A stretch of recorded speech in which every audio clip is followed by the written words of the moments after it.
El día después del divorcio, ella se registró en un motel barato con su bebé, sin saber que el hombre de la habitación de al lado era un millonario solitario. Bajo las luces fluorescentes frías y parpadeantes del pasillo del tribunal, Ana permanecía en silencio con los brazos fuertemente envueltos alrededor de su bebé. Su exesposo, recién divorciado, se apoyaba en la pared con un traje gris impecable, la voz baja y cargada de desprecio. «No vas a durar ni una semana allá, afuera tú sola con ese bebé. No vengas llorando cuando el mundo te aplaste, Ana». Ella no respondió, no lo miró. Simplemente sostuvo a su hija más cerca, la manta de forro polar demasiado delgada para protegerla del frío del aire o de la frialdad de sus palabras. Caminó junto a él con la cabeza en alto, la respiración inestable. Él no la siguió. No hacía falta. Su voz la siguió mucho después de haber salido. La lluvia la recibió como una bofetada, fría y constante. Se quedó debajo de un alero oxidado en el estacionamiento casi vacío, las zapatillas empapadas, los jeans pesados por el agua. El bebé gimoteaba suavemente, sus llantos perdidos en el viento. Sin coche, sin hogar, sin nadie a quien llamar.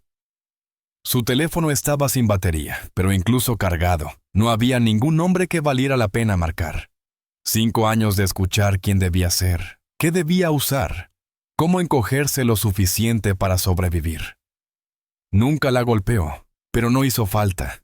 El daño había sido más silencioso, más profundo. Ahora solo quedaban el silencio, un bebé y el sonido de la lluvia. Con los últimos $58 en su billetera, Ana detuvo un taxi y pidió que la llevaran a cualquier sitio que fuera barato y seguro. El conductor la dejó 20 minutos después, frente a un motel de carretera en ruinas, justo a la salida de la autopista, el Red Elm Inn. El cartel de neón parpadeaba de forma intermitente, arrojando un resplandor enfermizo sobre el asfalto agrietado.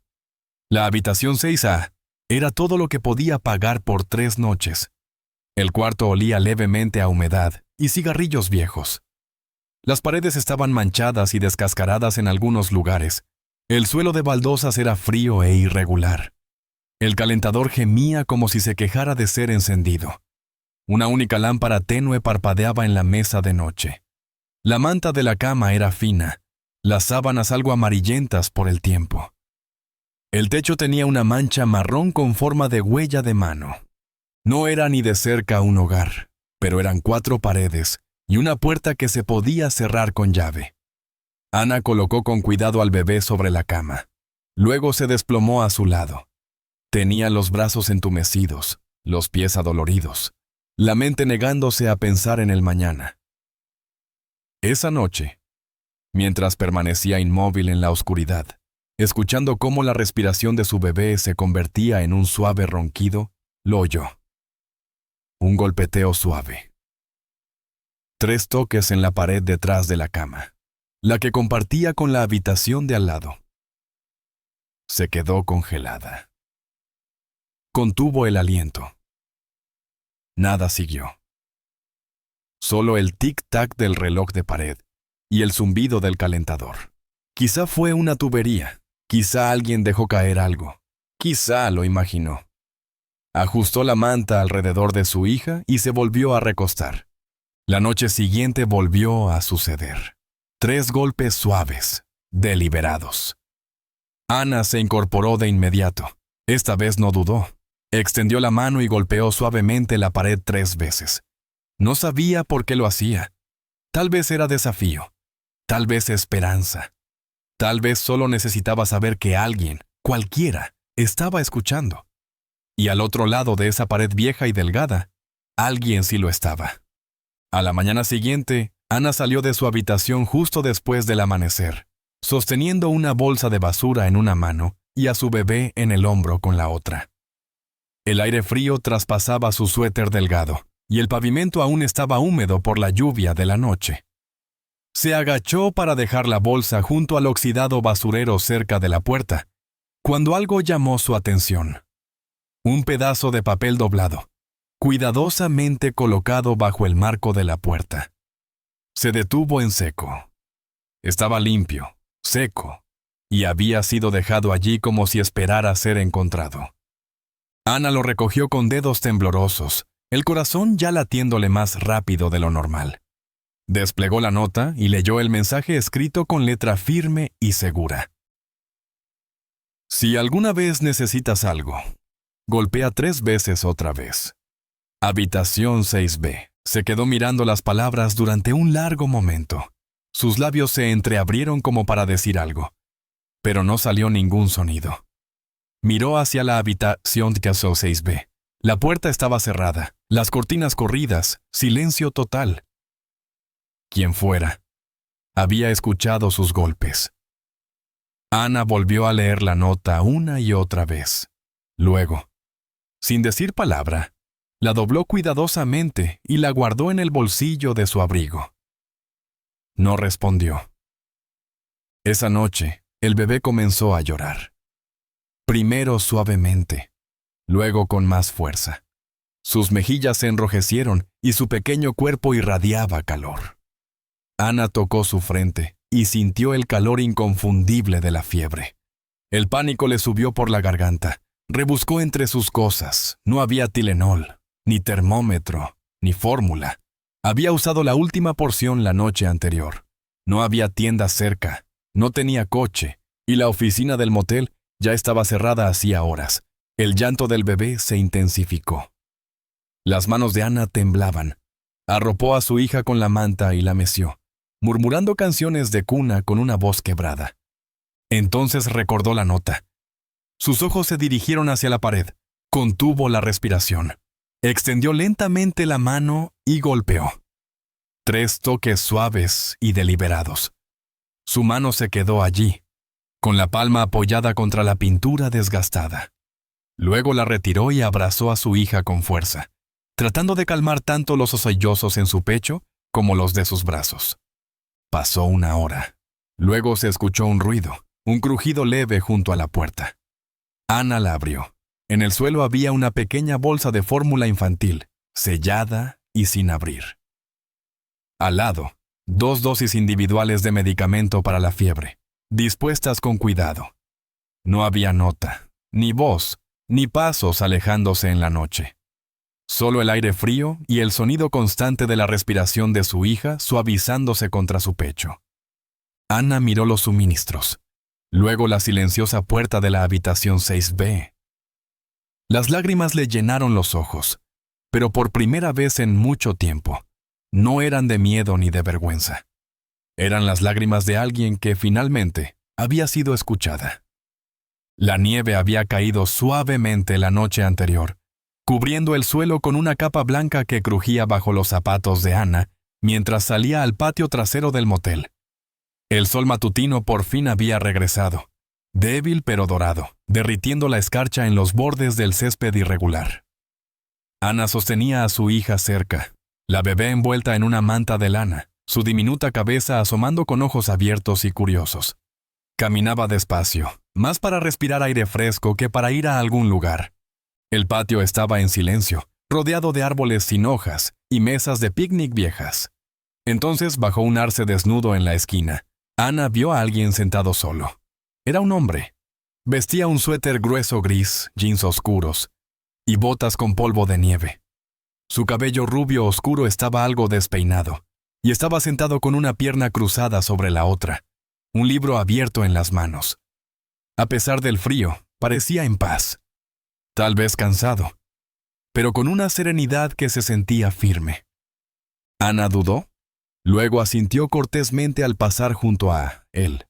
Él levantó la mirada y ofreció una leve sonrisa. «Hermosa mañana», dijo, con voz profunda y tranquila. Ella le devolvió la sonrisa, cautelosa pero educada. «Sí, por fin. Mi hija ya se estaba cansando de las paredes». Él miró a la bebé, que lo observó de vuelta con curiosidad adormilada. Inclinó ligeramente la cabeza y sonrió de nuevo, esta vez con más calidez. «Tiene unos ojos muy brillantes», dijo suavemente. «Parece que aún cree que el mundo es un buen lugar». Ana parpadeó, sorprendida por la dulzura en su tono. No era coqueteo ni lástima, solo amabilidad. Un comentario que veía a su hija como una persona, no como una carga. En 5 años, ningún hombre le había hablado con tanta suavidad. «Gracias», murmuró, de pronto sin saber qué más decir. «Soy Eli», ofreció, cerrando con cuidado el libro sobre su regazo. «Ana», respondió ella. Intercambiaron algunas palabras más, algo sobre el frío, el silencio, la fontanería defectuosa del motel, y luego se despidieron de forma natural, como dos desconocidos que simplemente compartieron un momento. Ninguno preguntó dónde vivía el otro, y ninguno se dio cuenta de que dormían separados solo por una delgada pared. Unos días después, mientras la nieve comenzaba a derretirse y el aire se volvía más fresco, Ana cruzaba de nuevo el patio con su hija en brazos. La bebé lloriqueaba, molesta por el frío, el hambre, o simplemente por la confusión general del mundo. Ana luchaba con la bolsa de pañales y la manta como podía, pero en el caos, uno de los diminutos guantes de la bebé cayó al suelo. Ella no lo notó, pero Eli sí. Acababa de salir del rincón de las máquinas expendedoras con una botella de agua cuando lo vio. Sin decir nada, cruzó el espacio entre ellos. Ana seguía meciendo a la niña, susurrando palabras tranquilizadoras. Eli se agachó, recogió el guante y se acercó con suavidad. «Disculpa», dijo en voz baja. Ana se giró, sorprendida. Él extendió el guante con una mano, y con la otra se lo colocó con cuidado de nuevo en el puño cerrado de la bebé. «No queremos que se resfríe», dijo con una sonrisa tranquila. Ana se quedó inmóvil, mirándolo.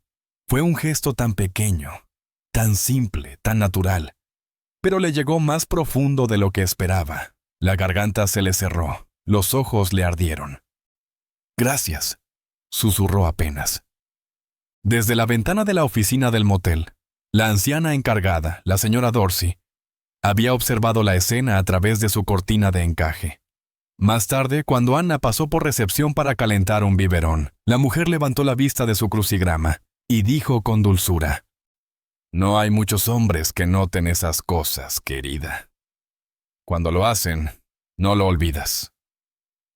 Esa noche, después de que su hija se quedara dormida con el estómago lleno y la fiebre baja, Ana se sentó al borde de la cama del motel, los brazos rodeando sus rodillas. La pequeña habitación se sentía más grande de lo usual, cavernosa en su silencio. La única lámpara tenue zumbaba suavemente, proyectando un halo pálido sobre la colcha, mientras el calentador en la esquina gemía cansado, encendiéndose a intervalos y luego apagándose otra vez. Las paredes, delgadas y envejecidas, parecían llevar los ecos de años pasados, de conversaciones susurradas, sueños rotos y tal vez unos pocos milagros pequeños. Su mirada se desvió hacia la pared de su derecha, la que conectaba la habitación 6A con la 6B, la misma pared donde ella había golpeado, la misma que había respondido. La observó durante un largo rato, su corazón latiendo con más calma. Entonces, en silencio, estiró el brazo hacia la libreta pequeña y el bolígrafo que había encontrado en el cajón de la mesa de noche días atrás. Las hojas estaban amarillentas por los bordes. La tinta apenas fluía, pero bastaba. Ana contempló la hoja en blanco durante casi un minuto entero, el bolígrafo suspendido en el aire. No sabía qué esperaba. No estaba escribiendo para obtener respuestas. No buscaba consuelo. Simplemente necesitaba decir algo, lo que fuera. Finalmente, con dedos temblorosos escribió: «Gracias por la leche, por la medicina, por no hacer preguntas». Eso era todo lo que pudo escribir. Dobló la nota con cuidado. Se puso el abrigo y abrió la puerta tan silenciosamente como pudo. El pasillo estaba vacío, iluminado solo por una luz parpadeante en el techo. Cruzó la corta distancia hasta la habitación 6B y deslizó la nota doblada bajo la puerta, dejándola exactamente donde había encontrado el primer mensaje. Luego volvió a su habitación y se sentó en la oscuridad. ¿Había dicho demasiado? ¿Demasiado poco? ¿Importaba? Se quedó dormida abrazando a su hija, con la débil esperanza de que aquel golpe que una vez respondió no fuera el último. A la mañana siguiente, cuando abrió la puerta para ir por un jugo a la máquina expendedora del final del pasillo, casi lo pisó. Otra nota, doblada con esmero, colocada justo en el centro del felpudo. La abrió lentamente, conteniendo la respiración. Yo también conocí a un bebé que solía sonreír así. Se llamaba Caleb. Ana la leyó una vez, luego otra. La letra ya le resultaba familiar, firme, incluso al decir algo vulnerable. Había algo pesado en la simplicidad de esa frase, algo no dicho detrás del nombre. Miró hacia la habitación 6B. Las cortinas seguían cerradas, sin sonido, sin movimiento. Durante un largo momento, consideró golpear la puerta. En cambio, esa noche, escribió otra nota. Mi esposo no me pegaba. No hacía falta. No me dejaba usar vestidos de verano. No le gustaba que sonriera demasiado. Contaba los huevos en la nevera. Me olvidé de quién era. Miró el papel al terminar, atrapada entre el alivio y el miedo. Las manos le temblaban ligeramente. Casi la rompió. Pero en lugar de eso, la dobló con cuidado, y justo antes de la medianoche, la deslizó bajo su puerta. La respuesta llegó a la tarde siguiente. La encontró junto a la puerta, tal como antes. Mi hermano crió solo a Caleb. Yo siempre estaba trabajando, construyendo una empresa, tratando de convertirme en alguien. Me pidió que lo acompañara un fin de semana a ver una casa nueva cerca de un lago. Le dije que estaba demasiado ocupado. Tuvieron un accidente de camino a esa casa. Nunca los volví a ver. Ana leyó las palabras sentada en los escalones fuera de su habitación, su hija dormida en sus brazos, su pequeño cuerpo cálido y quieto. El dolor que le floreció en el pecho no era lástima, era reconocimiento. El dolor de los y sí, del silencio, del demasiado tarde. Cada nota que siguió se hacía más fácil de escribir, pero también dolía más, como pelar capas de piel que se habían formado para proteger heridas que nunca sanaron del todo. Eli escribió. Solía pensar que necesitaba desaparecer para castigarme. Tal vez aún lo pienso. Ana respondió. Solía pensar que si me hacía lo suficientemente pequeña, por fin estaría a salvo. Nunca firmaron las notas. Nunca hicieron preguntas personales. No hubo ¿a qué te dedicas? Ni ¿de dónde eres? No necesitaban esos detalles. Lo que importaba ya había sido dicho. Cada mañana, Ana veía a Eli bajo el arce sin hojas del patio, leyendo un libro con una mano en el bolsillo, y la otra pasando las páginas lentamente. Cada tarde, se saludaban con un gesto de cabeza. A veces compartían algunas palabras suaves. Él la hizo reír una vez con una broma seca sobre el café dudoso del motel. Ella le devolvió la sonrisa, leve pero genuina. Ambos sintieron que algo comenzaba a cambiar, aunque ninguno sabía la verdad. No sabían que las palabras escritas en papeles doblados y deslizados bajo las puertas venían de las mismas manos que les pasaban botellas de jugo y cestas de ropa en el pasillo. Pero incluso sin saberlo, la pared entre ellos ya empezaba a desaparecer. El viento aullaba afuera como un animal herido, sacudiendo los cristales de la habitación 6A. La nieve golpeaba de lado contra las ventanas, y el viejo calentador había dejado de funcionar horas atrás. Todo el motel se había quedado sin electricidad poco después del anochecer. No había luz ni calor, solo el frío filtrándose por las rendijas de puertas y ventanas. Ana envolvió a su hija en 2 mantas y la sostuvo contra su pecho. La respiración de la bebé era suave y constante. Sus diminutos dedos se aferraban a la tela del suéter de Ana. La oscuridad se cerraba desde todos los lados. Ana buscó la vela de emergencia que había encontrado en el cajón de la mesa de noche el día que llegó. Era corta y torcida, la cera deformada por años de abandono. La encendió y la colocó junto a la base de la pared que separaba su habitación de la 6B. La llama titilaba, proyectando sombras temblorosas sobre el empapelado desgastado. Se sentó junto a ella, meciendo suavemente a su hija, con la mirada fija en la luz de la vela, sin saber por qué la había puesto allí. Solo sentía que era lo correcto, como una ofrenda, una señal, una oración. Y entonces sucedió. Desde debajo de la pared, a solo centímetros del resplandor de su vela, apareció otra luz, una segunda vela. Su llama oscilaba y danzaba junto a la suya, separada solo por yeso y pintura. Ana se quedó mirando. No hubo palabras, ni golpes, ni notas. Solo dos pequeñas llamas en el silencio de una noche congelada, inclinándose una hacia la otra, a través de una barrera demasiado delgada para detener el calor. Exhaló, sin darse cuenta de que había estado conteniendo el aliento. Susurró al aire, más para sí misma que para nadie más. Quizás él ni siquiera sabe que nos está salvando. Sintió que su hija se movía en sus brazos. Luego volvía hasta al acomodarse. Su cuerpecito estaba cálido contra el suyo, reconfortada tal vez por el brillo suave, por la calma en el latido del corazón de su madre. El tiempo pasó lentamente. Afuera el viento seguía rugiendo, pero dentro las dos luces seguían encendidas. Ana se sentó con la espalda contra la cama, la vela entre ella y la pared, e imaginó al hombre del otro lado. Estaría sentado igual que ella, solo, mirando la llama. Se preguntaría si ella había visto su luz también. Apoyó los dedos contra la pared, justo en el punto donde las dos llamas casi se tocaban. No hubo sonido, pero sí algo más, una presencia, una cercanía más fuerte que cualquier voz, más íntima que cualquier roce. Por un momento, el motel no recordó solo una habitación barata con paredes delgadas y un techo con goteras. Por un momento, era un hogar. No porque fuera cálido o lleno de cosas, sino porque había alguien más allí, alguien que comprendía. Dos desconocidos, separados por yeso, tiempo y dolor, sentados a pocos centímetros en la oscuridad, con solo la luz de las velas y el silencio entre ellos. Y en ese silencio, algo no dicho pasó de uno al otro.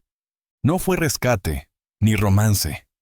Fue la verdad más simple e innegable. No estás sola. El grito desgarró la noche como una cuchilla afilada. Ana se incorporó de golpe en la oscuridad, el corazón desbocado. Su hija se retorcía en sus brazos, la piel caliente y manchada, la respiración superficial y rápida. La habitación del motel era sofocantemente silenciosa, salvo por los jadeos angustiados de la niña. Algo iba mal, terriblemente mal. Tranquila, mi amor. Mamá está aquí. Todo está bien, susurró Ana, intentando que su voz no delatara el pánico. Pero el rostro de su hija estaba pálido, los labios con un tinte azulado. Ana agarró el termómetro. Sin batería. Buscó su teléfono. Apagado. No tenía coche, no había forma de pedir ayuda. Sin pensarlo, corrió hacia la pared. Cayó de rodillas y golpeó. 3 veces. Luego otra vez, más fuerte. Y otra más, desesperada. Por favor, que me escuche. Instantes después, la puerta de la habitación 6B se abrió de golpe. Eli apareció descalzo, el suéter medio cerrado, los ojos bien abiertos por la alarma. Miró al bebé en brazos de Ana. Luego se encontró con su mirada aterrada. No hizo preguntas. «Vamos», dijo. Corrieron a través de la noche helada. La nieve crujía bajo sus pies. El SUV de Eli ya estaba encendido. Lo había dejado preparado. Abrió la puerta del pasajero y ayudó a Ana a subir. Luego se metió en el asiento del conductor, las ruedas chirriando mientras salían disparados por la carretera vacía. Ana sujetaba a su hija con fuerza. Todo su cuerpo temblaba mientras le susurraba. «Aguanta, cariño, quédate conmigo, por favor». Eli apretaba la mandíbula, la mirada fija en el camino, los nudillos blancos sobre el volante. Entonces tomó su teléfono. Marcó un número conocido. Tom, soy Ellie. Necesito ayuda, ahora. Es una bebé. No tiene seguro. La estoy llevando. Pausó para escuchar. Sí. Llegamos en 10 minutos. Colgó. Ana lo miró, apenas comprendiendo. ¿Quién es Tom? Mi médico. Ella se atragantó. ¿Tienes médico privado? Él no la miró. Es complicado.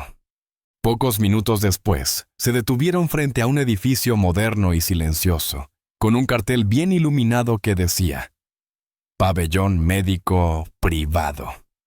Antes de que Ana pudiera decir algo, las puertas se abrieron y 2 enfermeras salieron con una camilla. No hubo preguntas, ni papeles. Tomaron a la bebé con cuidado, rapidez y precisión.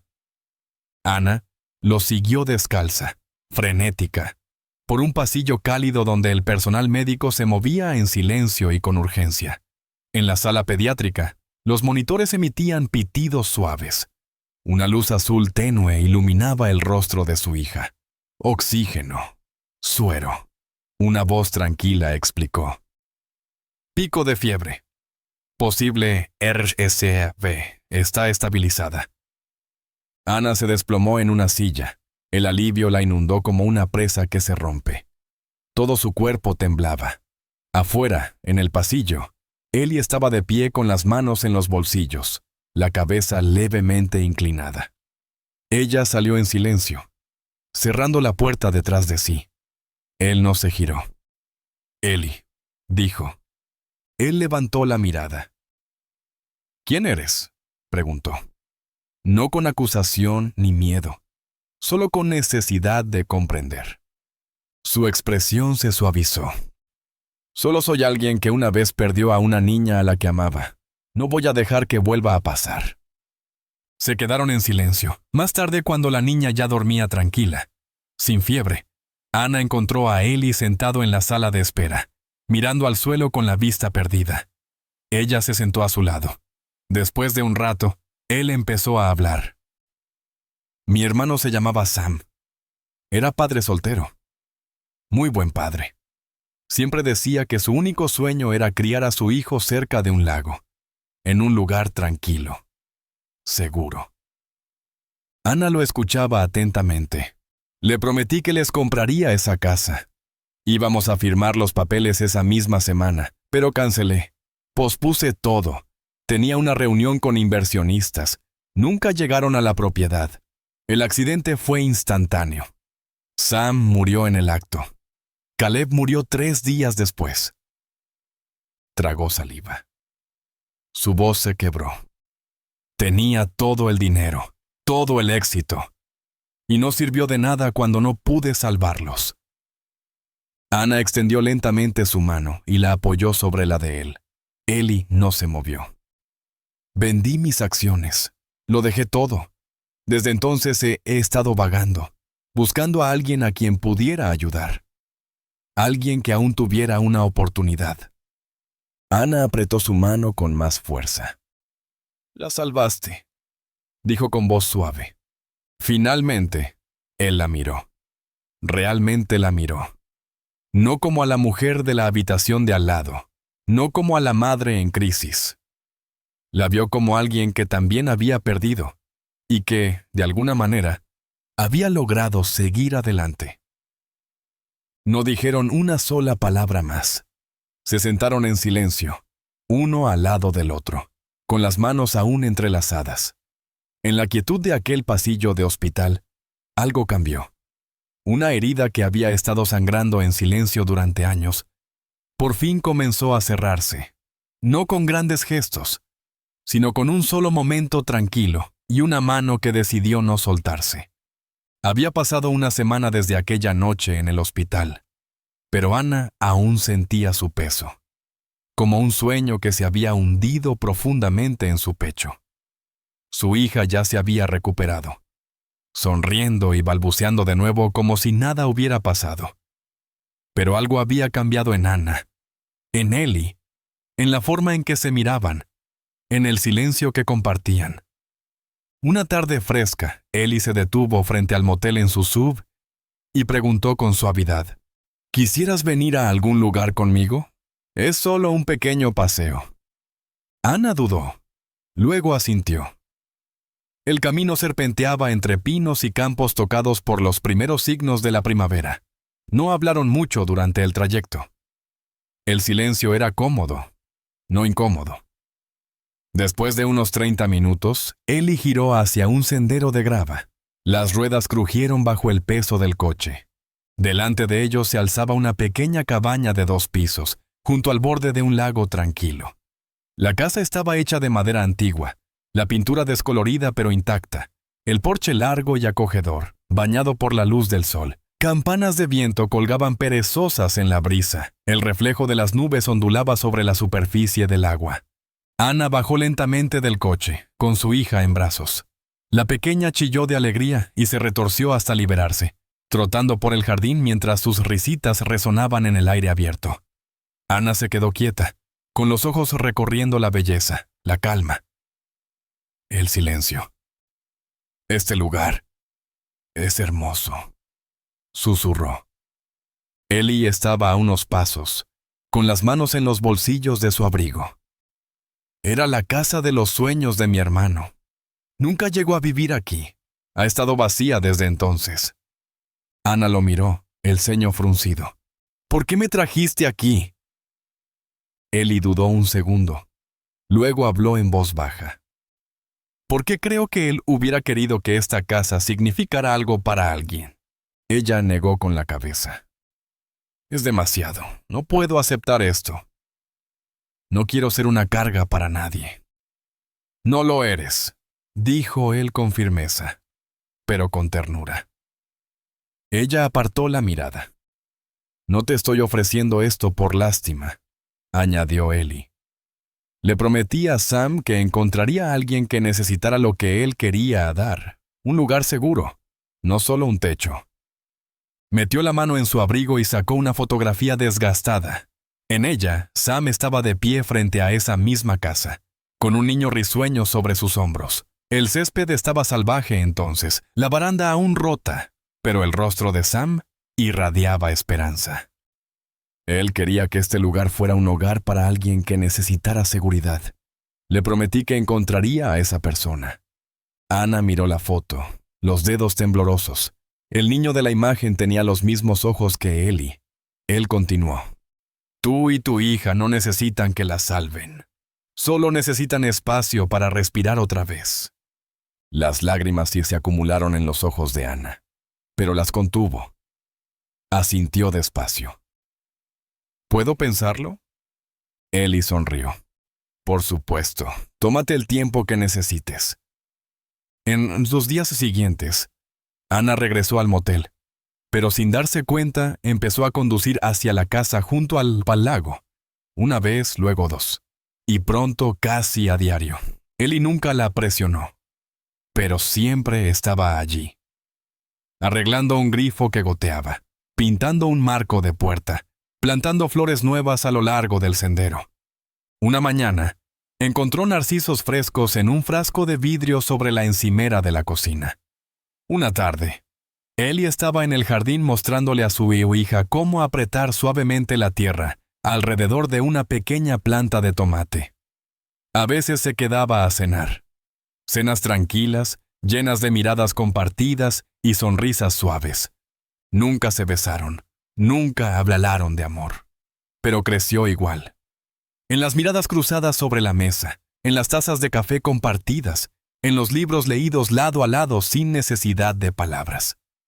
Una tarde, mientras el sol se hundía y pintaba el lago de dorado, Ana se paró descalza en el porche.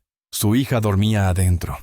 Ellie estaba cerca, con una taza de té en la mano. Ana se volvió hacia él y dijo, «No se siente como si me hubiera mudado». Él la miró, las cejas levemente alzadas. «Se siente como si por fin hubiera llegado a casa». Ellie sostuvo su mirada, una sonrisa tranquila curvando sus labios. «Eso es todo lo que siempre quise», dijo en voz baja. «Que alguien volviera a sentirse a salvo». El sol de primavera se filtraba suavemente entre los árboles que rodeaban la cabaña del lago. Luz dorada danzaba sobre las tablas de madera del suelo, cálida y silenciosa, trayendo consigo el olor del rocío y la tierra húmeda. Pájaros cantaban desde las ramas, sus melodías mezclándose con el sonido de la tetera comenzando a hervir en la cocina. Ana estaba de pie junto a la estufa, el cabello recogido con soltura, algunos mechones cayéndole sobre la frente mientras servía café en 2 tazas desparejas. La luz tocaba su piel, suavizando los bordes que una vez estuvieron marcados por el agotamiento. Ya no parecía una mujer que se escondía del mundo, parecía una mujer que había sobrevivido a él. En el suelo, su hija reía mientras apilaba bloques de madera en una torre tambaleante, para luego derribarla con entusiasmo. Su risa llenaba el aire, limpia y libre. La puerta se abrió. Eli entró, con las botas dejando huellas de tierra y césped. Llevaba un ramo de flores silvestres, amarillas, blancas y violetas, recién recogidas del borde del lago. «Buenos días», dijo con una sonrisa, dejando las flores suavemente sobre la mesa. Ana le devolvió la sonrisa, cálida y natural. Ya no había incomodidad entre ellos, no había dudas, solo algo simple, algo estable. «Traje compañía», añadió Eli, mirando hacia abajo. La niña lo miró y chilló de felicidad. Gateó hacia él, abrazándole la pierna entre risas. Eli se agachó. La levantó con un movimiento fluido y la acomodó en su cadera como si lo hubiera hecho toda la vida. Ella apoyó la cabeza en su pecho, somnolienta y tranquila. En el alféizar de la ventana detrás de ellos, había 2 velas pequeñas, delgadas, a medio derretir. Ana notó que Eli las miraba. «Nunca las apagué», dijo en voz baja. «Han estado ardiendo dentro de mí desde aquella noche». Eli las contempló un momento, su garganta apretada. Sonrió con dulzura. «Supongo que ya es hora de dejar que enciendan algo más grande». Esa misma tarde, se sentaron juntos sobre una manta extendida en el campo de césped detrás de la casa. El lago brillaba a lo lejos y una brisa suave agitaba las hojas sobre sus cabezas. La pequeña dormía en el regazo de Ana, su diminuta mano enroscada contra el suéter de su madre. Eli estaba recostado junto a ellas, con un libro abierto en una mano y el otro brazo descansando alrededor de los hombros de Ana. No hablaban mucho, no hacía falta. Había paz en el silencio, un lenguaje hecho de respiraciones compartidas y corazones tranquilos. Después de un rato, Ana rompió la calma. «No nos enamoramos, ¿verdad?» Eli la miró, los ojos suaves. «No. Fuimos creciendo hacia el amor, como un árbol. Lento, pero fuerte». Ana apoyó su cabeza en su hombro, los ojos medio cerrados. Permanecieron así durante largo rato, hasta que la luz empezó a desvanecerse y las sombras se alargaron a su alrededor. Eli miró hacia la casa, cuyas ventanas brillaban cálidamente desde dentro. «A veces», dijo casi en un susurro, «todo comienza con un simple golpe en la pared. Si esta historia tocó tu corazón, te recordó la fuerza silenciosa que hay en sanar, o simplemente te hizo volver a creer en el poder de la conexión humana, entonces estás en el lugar correcto. Compartimos relatos poderosos y emocionales como este. Historias que nos recuerdan que incluso en medio del dolor, el amor puede crecer. Y que incluso en el silencio, alguien puede estar escuchando. Suscríbete para descubrir más historias reales e inspiradoras que calientan el alma, te hacen sentir profundamente y tal vez incluso te hagan derramar una lágrima. Porque a veces, todo lo que se necesita para empezar de nuevo es un simple golpe en la pared.